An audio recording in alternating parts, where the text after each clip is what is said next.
5 हालतों में हमेशा खामोश रहें। जब आप महसूस करें कि कोई आपके अल्फाज से आपके एहसास को नहीं समझ सकता, तो उस वक्त खामोश रहें। जब आप नहीं जानते कि क्या कहना है, आपको अपने ख्यालात और मखसूस पहलुओं के बारे में इल्म पर शक हो, तो उस वक्त भी खामोश रहें।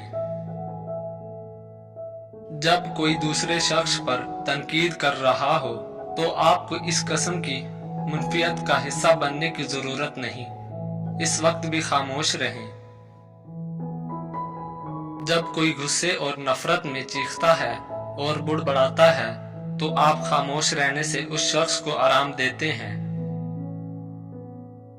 जब कोई दूसरा शख्स जज्बाती तौर पर अपनी जिंदगी के कुछ वाकयात शेयर कर रहा हो, तो खामोश रहने की कोशिश करें। कभी भी किसी के सामने अपनी वजाहत मत करो, क्योंकि जो शख्स आपको पसंद करता है उसे इसकी जरूरत नहीं, और जो आपको नापसंद करता है वो उस पर यकीन नहीं करेगा। एक आजाद सोच रखने वाले बने, और जो कुछ आप सुनते हैं उसे सच के तौर पर कबूल ना करें। तनकीदी बने और इस बात का अंदाजा लगाएं कि आप किस चीज पर यकीन रखते हैं। एक अक्लमंद आदमी के साथ मेज पर एक ही गुफ्तगू 10 साल किताबों के मुतालिया से बेहतर है। जंग का मकसद अपने मुल्क के लिए मरना नहीं, बल्कि दूसरे कमीने को अपने लिए मारना है।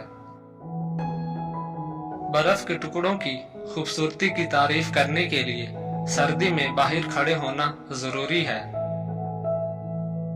एक होशियार शख्स एक मसला हल करता है और अक्लमंद इससे बचता है।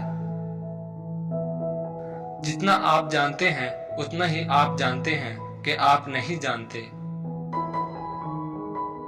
कोई लाइलाज बीमारियां नहीं हैं, सिर्फ कुव्वत इरादी की कमी है। कोई बेकार जड़ी बूटियां नहीं हैं, सिर्फ इल्म की कमी है। जिस कौम के नौजवान रूहानियत दीन को छोड़कर मुर्दा दिली और फाहशी की जिंदगी गुजारने पर उतर जाएं, वो कौम बगैर जंग के हार जाती है। मुझे 1 लाख ईसाइयों और उनकी तलवारों से कोई खतरा नहीं है। मुझे तो खतरा है उन 1000 मुसलमानों से जो शराब के प्यालों में गर्क हो चुके हैं। मुसलमान की तलवार पर जब औरत और शराब का साया पड़ जाए, तो ये लोहे का एक बेकार टुकड़ा बन जाता है।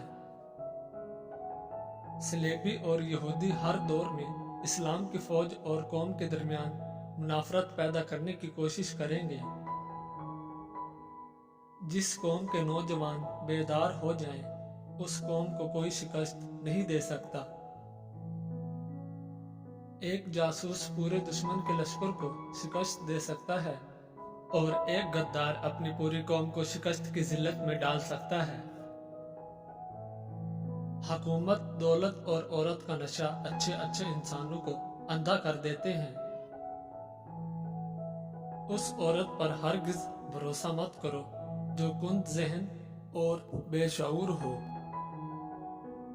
कौम के शहीदों और कौम के मजलूम बेटियों को भूल जाने वाली कौम की किस्मत में कुफार की गुलामी लिख दी जाती है। मुझे नहीं मालूम कि इस्लाम तलवार से फैला या इखलाक से, मगर मैं इस बात को बखूबी जानता हूँ कि इस्लाम की हिफाजत के लिए तलवार की जरूरत पड़ती है। इस्लाम को सर बुलंद देखना चाहते हो तो दोस्त और दुश्मन की पहचान करना सीखो। बकरी एक ऐसा जानवर है, इसको जिस घर में पाला जाए वहां रिज़्क की तंगी नहीं आती और दौलत बारिश की तरह बरसती है। जिस रात तुम्हें नींद न आ रही हो तो समझ जाइए बहुत जल्द तुम्हें दौलत मिलने वाली है। खाना खाते वक्त तुम्हारी जबान दांतों तले आ जाए तो समझ जाओ कि तुम्हारी किस्मत रंग लाने वाली है और तुम्हें कामयाबी मिलने वाली है।